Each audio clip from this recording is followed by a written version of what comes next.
അങ്ങനെ ലോക ജനത, സമാധാനകാംക്ഷികളായ ലോക ജനത ആകാംക്ഷയോടെ കാത്തിരുന്ന അവസരം വരികയായി. ജൂൺ 19 വെള്ളിയാഴ്ച അമേരിക്കയും ഇറാനും തമ്മിൽ ഗൾഫ് യുദ്ധത്തിന് താൽക്കാലിക വിരാമമായി ഒരു കരാറിൽ ഒപ്പിടാൻ പോവുകയാണ്. അതെ, താൽക്കാലിക വിരാമം എന്ന് മാത്രമേ പറയാനാവുകയുള്ളൂ ഈ സന്ദർഭത്തിൽ. കാരണം കരാറിലെ വ്യവസ്ഥകൾ അനുസരിച്ച് തന്നെ 60 ദിവസത്തിനുള്ളിൽ സുപ്രധാനമായ പല ഇഷ്യൂകളെക്കുറിച്ചും കൃത്യമായ ഒരു തീരുമാനത്തിലെത്തണം എന്നുള്ള ഉറപ്പിന്മേലാണ് ഈ കരാർ ഒപ്പിടുന്നത് വെള്ളിയാഴ്ച ജനീവയിൽ. ഈ കരാറിനെ എന്നേക്കുമായിട്ടുള്ള യുദ്ധവിരാമമായി കാണാനാവില്ല. ഇതിന് 60 ദിവസത്തിന് ശേഷം വരാൻ പോകുന്ന, പ്രാബല്യത്തിലാകാൻ പോകുന്ന വിപുലമായ ഒരു കരാറിലേക്കുള്ള റോഡ് മാപ്പായി വേണമെങ്കിൽ പറയാം. ഇത് അന്തിമ കരാറല്ല എന്ന് ചുരുക്കം. ഏതായാലും ഇത്രയെങ്കിലും എത്തിയത് തീർച്ചയായും ലോകത്തിന് ആശ്വാസം തന്നെയാണ്. യുദ്ധവെറിയന്മാരല്ലാത്ത പലർക്കും ഇതൊരു ആശ്വാസമാണ്. യുദ്ധത്തിന്റെ മറവിൽ കച്ചവടങ്ങളോ രാഷ്ട്രീയങ്ങളോ ലക്ഷ്യം വെക്കുന്നവർക്ക് വലിയ തിരിച്ചടിയുമാണ്. അമേരിക്കയും ഇറാനും തമ്മിലുള്ള സമാധാന കരാർ ആഗോള സമൂഹം പൊതുവെ സ്വാഗതം ചെയ്തിട്ടുണ്ട്. അമേരിക്കൻ ജനതയിലും ഇസ്രായേൽ ജനതയിലും ചെറിയ വിഭാഗത്തിന് ഇതിൽ എതിർപ്പുമുണ്ട്. ബ്രിട്ടൻ, ഫ്രാൻസ്, ജർമ്മനി, ഇറ്റലി തുടങ്ങിയ രാജ്യങ്ങളെല്ലാം ഇതിനെ സ്വാഗതം ചെയ്തു. മനുഷ്യാവകാശ സംഘടനയുടെ തലവൻ ഇതിനെ സ്വാഗതം ചെയ്തിട്ടുണ്ട്. സമാധാനകാംക്ഷികളായ ആഗോള സമൂഹവും ഈ കരാറിനെ സ്വാഗതം ചെയ്യുന്നു. ഇതിലെ ഉപാധികൾ എന്തു തന്നെയായാലും അത് അമേരിക്കക്ക് പ്രത്യക്ഷത്തിൽ ദോഷകരമാണെന്ന് അമേരിക്കയിൽ ഒരു വിഭാഗം കരുതുന്നുണ്ടെങ്കിൽ പോലും ഇസ്രായേലിന് അതിന്റെ ലക്ഷ്യങ്ങളിൽ ഒന്നുപോലും പാലിക്കാൻ കഴിഞ്ഞില്ല എന്ന നൈരാശ്യം നിലനിൽക്കുമ്പോഴും ആഗോള പൊതുസമൂഹം ഇതിനെ സ്വാഗതം ചെയ്യുകയാണ്. കാരണം അവർ സമാധാനകാംക്ഷികളാണ്. ഈ ലോകത്തുള്ള മിക്കവാറും നന്മ നിറഞ്ഞ എല്ലാ ഹൃദയങ്ങളും. അമേരിക്കയിലെ ചില വിഭാഗങ്ങൾ രാഷ്ട്രീയ കാരണങ്ങളാൽ ഇതിനെ എതിർക്കുന്നുണ്ട്. അതുപോലെ തന്നെ ഇസ്രായേലിലെ ഭരണപക്ഷവും അതിനോട് അനുകൂലമുള്ള മറ്റ് സംഘടനകളും ഒരു വലിയ വിഭാഗവും ഈ യുദ്ധവിരാമത്തെ എതിർക്കുന്നവരാണ്. അതിൽ പ്രധാനികളായി 3 പേരാണുള്ളത്. ഇസ്രായേലിൽ ഈ കരാറിനെ പ്രധാനമായും എതിർക്കുന്നവരിൽ ഒന്നാമൻ സ്മോട്രിച്ച് തന്നെ. അദ്ദേഹം കടുത്ത എക്സ്ട്രീമിസ്റ്റ് റൈറ്റ് വിങ് രാഷ്ട്രീയക്കാരനാണ്. ധനകാര്യമന്ത്രിയാണ്. റിലീജിയസ് സയനിസത്തിന്റെ വക്താവാണ്. വെസ്റ്റ് ബാങ്ക് കുടിയേറ്റത്തിന്റെ ഏറ്റവും ശക്തനായ അനുകൂലിയാണ്. ഫലസ്തീൻ രാഷ്ട്രത്തോട് കൃത്യമായ എതിർപ്പുള്ള ആളാണ്. ഇയാളാണ് എതിരാളികളിൽ ഒന്നാമൻ. രണ്ടാമത്തെയാൾ ഇസ്രായേൽ കാട്സ്, പ്രതിരോധ മന്ത്രിയാണ് അയാൾ. ലിക്വിഡ് പാർട്ടിയുടെ നെതന്യാഹു കഴിഞ്ഞ ഏറ്റവും സീനിയറായ നേതാവാണ്. അദ്ദേഹം നേരത്തെ ഫോറിൻ മിനിസ്ട്രി, ഫൈനാൻസ് മിനിസ്ട്രി തുടങ്ങിയവയുടെ മന്ത്രിയായിരുന്നു. അയാളും കടുത്ത എതിരാളിയാണ് ഈ കരാറിനെ എതിർക്കുന്ന ഇസ്രായേലികളിൽ മൂന്നാമനും പ്രധാനിയുമായ ആൾ ലാപ്പിഡാണ്. അദ്ദേഹം മുൻ പ്രധാനമന്ത്രിയാണ്. 2022 കാലഘട്ടത്തിലെ പ്രധാനമന്ത്രിയാണ് ഇസ്രായേലിന്റെ എന്ന് കേൾക്കുന്നു. അദ്ദേഹം സെൻട്രിസ്റ്റ് ലിബറൽ രാഷ്ട്രീയക്കാരനാണെങ്കിൽ പോലും ഈ കരാറിനെ അദ്ദേഹം ആശങ്കയോടെയാണ് കാണുന്നത്.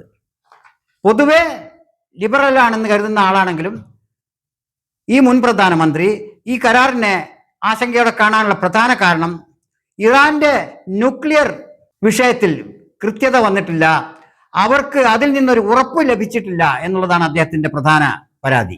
ഈ കരാറ് കൊണ്ട് ഉടനടി ഉണ്ടാകാവുന്ന നേട്ടങ്ങൾ: ഒന്നാമത്തേത് യുദ്ധവിരാമം തന്നെ. രണ്ടാമത്തേത് ഹോർമൂസ് കടലിടുക്ക് വീണ്ടും തുറക്കും, ഉപാധികളോടെയാണെങ്കിലും. ഉപരോധങ്ങളിൽ ഇറാന് ആശ്വാസകരമായ ഒരു ഘടകം എന്താണെന്ന് വെച്ചാൽ അമേരിക്ക ഇറാനുമേൽ ചുമത്തിയിരുന്ന 47 വർഷത്തെ ഉപരോധങ്ങളിൽ ഭാഗികമായ ഇളവ് ലഭിക്കുക മാത്രമല്ല, ഇറാന്റെ മരവിപ്പിച്ച സമ്പത്തിൽ വലിയൊരു ഭാഗം വിട്ടുകൊടുക്കാനും തീരുമാനമാകും എന്നാണ് കരുതപ്പെടുന്നത്. അതിനോട് അമേരിക്കയിലുള്ളവർക്കും എതിർപ്പുണ്ട്. അമേരിക്കയുടെ ഏകപക്ഷീയമായ ഒരു കീഴടങ്ങലല്ലേ ഇത് എന്ന് ചോദിക്കുന്ന രാഷ്ട്രീയക്കാരും അമേരിക്കയിൽ ഇല്ലാതില്ല. ആണവ പ്രശ്നം പൂർണ്ണമായി ഈ കരാറിലൂടെ പരിഹരിക്കപ്പെടുന്നില്ല. അത് പെൻഡിങ് നിൽക്കുകയാണ്. അത് തന്നെയാണ് ഇസ്രായേലിനെ ആശങ്കപ്പെടുത്തുന്നത്. അങ്ങനെ ജൂൺ 19 കരാർ യഥാർത്ഥ കരാറിലേക്കുള്ള ഒരു റോഡ് മാപ്പാണെന്ന് കരുതുമ്പോൾ തന്നെ ലോകത്തിന് വലിയ ആശ്വാസമാണിത്. കാരണം ഹോർമൂസ് കടലിടുക്കിൻ്റെ സുഗമമായ ഗതാഗതം ലോകത്തിന് അതിൻ്റെ ഊർജ പ്രതിസന്ധിക്ക് തീർച്ചയായും വലിയ പരിഹാരമായിരിക്കും, ആശ്വാസമായിരിക്കും. കരാറിൽ പറയുന്ന 60 ദിവസത്തിനുള്ളിൽ പ്രധാനമായും ചർച്ചകൾ കേന്ദ്രീകരിക്കുക ഇറാന്റെ ആണവ പദ്ധതി, ഇറാന്റെ ഉപരോധങ്ങൾ, ഗൾഫ് രാഷ്ട്രങ്ങളുടെ പ്രാദേശികമായ സുരക്ഷ, ഈ വിഷയങ്ങളിൽ ഊന്നിയുള്ള ചർച്ചകളായിരിക്കും പ്രധാനമായും ഈ 60 ദിവസത്തിനുള്ളിൽ നടക്കുക. എന്നിട്ടായിരിക്കും ഫൈനൽ ട്രീറ്റി ഒപ്പുവെക്കപ്പെടുക എന്നാണ് പറഞ്ഞു കേൾക്കുന്നത്. ഫെബ്രുവരി 28-ന് ഇറാനുമേൽ ഏകപക്ഷീയമായ ആക്രമണം ഇസ്രായേലും അമേരിക്കയും ആരംഭിച്ചത് മുതൽക്കിങ്ങോട്ട് നിരവധി യുദ്ധവിരാമങ്ങളെക്കുറിച്ചുള്ള വാഗ്ദാനങ്ങളും തുടർന്ന് അതിന്റെ ലംഘനങ്ങളും നാം കണ്ടതാണ്. 38 തവണയോ മറ്റോ അമേരിക്കൻ പ്രസിഡന്റ് വാക്കുമാറി എന്ന ഒരു വാർത്തകളും കേൾക്കാനുണ്ട്. കാരണം അത് സാധാരണ നിലക്ക് പരിഹാസ്യമായ രീതിയിൽ അദ്ദേഹം ഇന്ന് പറഞ്ഞതോ ഈ നിമിഷം പറഞ്ഞതോ അടുത്ത നിമിഷം മാറ്റി പറയുന്ന ഒരു രീതിയും നമ്മൾ കാണുകയുണ്ടായി. ഏതായാലും ഈ ജൂൺ 19 വെള്ളിയാഴ്ചത്തെ ജനീവ കരാർ ഒരു പരിധിവരെ ആശ്വാസം നൽകുന്ന ഒന്നാണെന്ന് പറയാതിരിക്കാൻ വയ്യ. ഇറാനുമായി ഗൾഫ് രാഷ്ട്രങ്ങൾക്കുണ്ടായിരുന്ന ബന്ധങ്ങളിൽ സാരമായ വ്യതിയാനം സംഭവിച്ചു ഈ യുദ്ധത്തോടുകൂടി എന്ന് പറയേണ്ടി വരും. ആഗോള ശാക്തിക ചേരികളിൽ വീണ്ടും വിചാരത്തിന് തീർച്ചയായും ഈ ഗൾഫ് യുദ്ധം അവസരമൊരുക്കി. ഇതിനു മുമ്പുണ്ടായ ഗൾഫ് യുദ്ധങ്ങളെക്കാൾ പ്രത്യേകിച്ച് ഇതിന് എടുത്തു പറയാവുന്ന കാര്യവും പ്രത്യേകതയും അതുതന്നെയാണ്. കാരണം ശാക്തിക ചേരികളുടെ ശക്തിയെക്കുറിച്ചുള്ള മുൻധാരണകൾ പലതും തിരുത്തപ്പെട്ടു. ലോകക്രമത്തിൽ പുതിയൊരു ചേരികൾക്ക് രൂപം നൽകിയേക്കും ഈ യുദ്ധം, ഈ സംഘർഷം എന്ന് കരുതാനും ന്യായങ്ങളുണ്ട്. ഈ യുദ്ധത്തിൽ അമേരിക്ക ഏകപക്ഷീയമായി കീഴടങ്ങിയോ ഇസ്രായേൽ അതിന്റെ ലക്ഷ്യങ്ങൾ നിറവേറ്റാനാകാതെ പാതി വഴിയിൽ പുറന്തള്ളപ്പെട്ടോ അമേരിക്കയും ഇസ്രായേലും തമ്മിലുള്ള ബന്ധത്തിൽ വിള്ളലുകൾ ഏർപ്പെട്ടേക്കുമോ, ഭാവിയിലെ അമേരിക്കൻ തീരുമാനങ്ങൾ, ഇസ്രായേലിനെ സഹായിക്കാനുള്ള തീരുമാനങ്ങളിൽ വല്ല മാറ്റങ്ങളും സംഭവിക്കുമോ, ഇതെല്ലാം നമുക്കിപ്പോൾ തീർത്തു പറയാനാവാത്ത കാര്യങ്ങളാണ്. അതേസമയത്ത് ഒരു കാര്യം ഉറപ്പിച്ചു പറയാനാവുന്ന കാര്യം, അമേരിക്ക എന്ന വൻ ശക്തി, ലോക പോലീസ് എന്ന് പരിഹാസ രൂപേണ ആളുകൾ വിശേഷിപ്പിക്കാറുള്ള അമേരിക്ക ഈ യുദ്ധത്തോടു കൂടി അതിൻ്റെ അപ്രമാദിത്വത്തിന് മങ്ങലേറ്റിട്ടുണ്ട് എന്ന് പറയാതിരിക്കാൻ വയ്യ. മാത്രമല്ല അമേരിക്കൻ സ്വഭാവം അതേപടി തുടരുന്നവയല്ലെങ്കിൽ പോലും കമ്മ്യൂണിസ്റ്റ് വൈവിധ്യമാർന്ന കമ്മ്യൂണിസം കൊണ്ട് പ്രത്യേകതയുള്ള റഷ്യയും ചൈനയും ഈ യുദ്ധത്തോടുകൂടി ലോക ഭൂപടത്തിൽ മോശമല്ലാത്തൊരു സ്ഥാനത്തേക്ക് ഉയർന്നിട്ടുമുണ്ട്. അവരുടെ ഗ്രാഫ് ഉയർന്നിട്ടുണ്ട് വളരെയേറെ. പ്രത്യേകിച്ച് നമ്മുടെ ഏഷ്യൻ മൂന്നാം ലോക രാജ്യത്തിന് ചൈനയുടെയും റഷ്യയുടെയും സാന്നിധ്യം ആശ്വാസകരമായ ഒരു സാന്നിധ്യമായി തന്നെയാണ് അനുഭവപ്പെടുന്നത്. ആഗോള ക്യാപിറ്റലിസത്തെ കുറിച്ചുള്ള ഒരു വീണ്ടും വിചാരം കൂടി ഈ ഗൾഫ് യുദ്ധം നമുക്ക് ലോകത്തിന് നൽകുകയുണ്ടായി. സോവിയറ്റ് യൂണിയന്റെ തകർച്ചയോടുകൂടി കമ്മ്യൂണിസം അപ്രസക്തമായ ഒരു ലോകത്തേക്കാണ് 3 കമ്മ്യൂണിസ്റ്റ് ശക്തികൾ ഒരുപോലെ ഇറാൻ ആക്രമണത്തിൽ ഇറാന്റെ പിന്നിൽ അടിയുറച്ചു നിന്നത്. ഒന്നാമത് ചൈന, പിന്നെ റഷ്യ, നോർത്ത് കൊറിയ. പ്രത്യക്ഷത്തിലുള്ള പിന്തുണ ഇല്ലെങ്കിലും ധാർമ്മിക പിന്തുണ അവരും നൽകിയിട്ടുണ്ട് എന്നാണ് കേൾക്കുന്നത്. അതുതന്നെയാണ് ഇറാന്റെ ശക്തിയും. ഇറാന്റെ ശക്തി ഇറാന്റെ മാത്രം ശക്തിയായി കാണാനാവില്ല.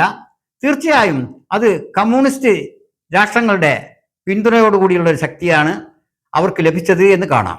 അത് തീർച്ചയായും ആഗോള മുതലാളിത്തത്തോടും ക്യാപിറ്റലിസത്തോടും ജീർണിച്ച അവരുടെ വ്യവസ്ഥിതികളോടും അവരുടെ അധിനിവേശ പ്രവണതകളോടുമുള്ള ലോകത്തിന്റെ എതിർപ്പ് കൂടി ഇതിൽ പ്രതിഫലിക്കുന്നുണ്ട്. ജൂൺ 19 കരാറ് ഏതായാലും മധ്യ പൗരസ്ത്യ ദേശത്തെ ചേരികളിൽ വ്യക്തമായ വേർതിരിവുകൾ സൃഷ്ടിക്കും. തുടർന്ന് അങ്ങോട്ടുള്ള ലോകത്ത് ആ ചേരിതിരിവുകൾ വ്യക്തമായ സ്വാധീനം ചെലുത്തുകയും ചെയ്യും. അമേരിക്കൻ ഇസ്രായേലി സ്വാധീനത്തിൽ ചെറിയ തോതിലെങ്കിലും അത് മങ്ങലേൽപ്പിക്കും. പൂർണ്ണമായി അതിനെ ഇല്ലാതാക്കില്ല എങ്കിൽ പോലും അത് ഗുണപരമായ മാറ്റങ്ങളിലേക്ക് മേഖലയെ നയിക്കും. ജൂൺ 19 മറ്റ് അത്ഭുതങ്ങളൊന്നും സംഭവിച്ചിട്ടില്ലെങ്കിൽ തീർച്ചയായും താൽക്കാലികമായിട്ടെങ്കിലും യുദ്ധവിരാമവും അതോടനുബന്ധിച്ച സമാധാനവും അതുമൂലം ഉണ്ടായ ആഗോള ഊർജ പ്രതിസന്ധിയും അവസാനിക്കും എന്ന കാര്യത്തിൽ വലിയ ആശ്വാസം തോന്നുന്നു.